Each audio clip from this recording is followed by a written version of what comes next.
Hello everyone.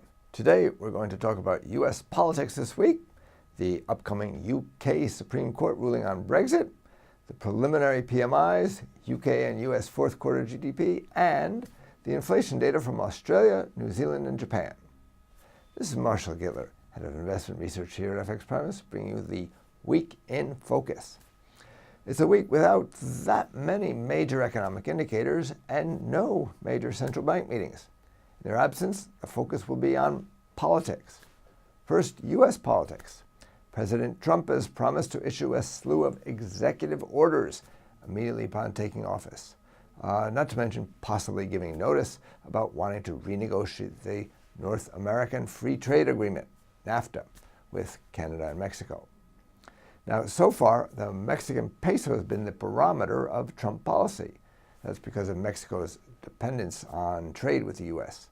The currency has fallen a lot already, but just because something's down doesn't mean it can't go down further. Mexico has other problems of its own as well. For example, riots at the gasoline pumps recently. The Canadian dollar could also be hit as Canada is also heavily dependent on trade with the U.S.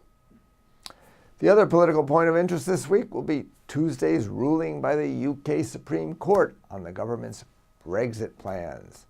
It's quite likely that the court will rule that Parliament has to sign off on any Brexit plans. But the government seems well prepared for this eventuality. The surprise would be if the court rules that the government also needs to get the approval of the devolved authorities, such as the Scottish Parliament. Sterling could gain significantly if the court does so rule.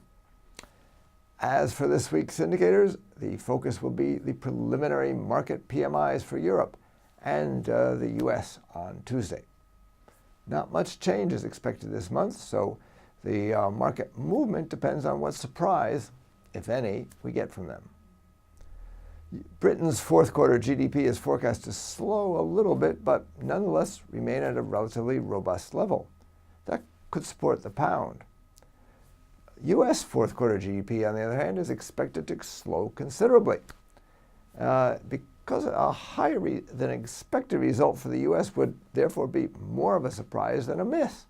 So the dollar could gain on that indicator if there's a positive surprise. If. Elsewhere, we'll get a firmer grasp on the world inflation picture this week as Australia, New Zealand, and Japan release their CPIs. Australia and New Zealand are both forecast to show a substantial rise in the year-on-year rate of price increases. That could increase the odds of a tightening and push their currencies higher. Now, these two have been the best performing G10 currencies so far this year, so that would be just continuing on that trend. Japan remains the odd man out, though, with regards to inflation, as that nation's inflation rate is expected to slow. That's why I think the yield spread of Japan is likely to move further against the yen, and the currency is likely to weaken some more.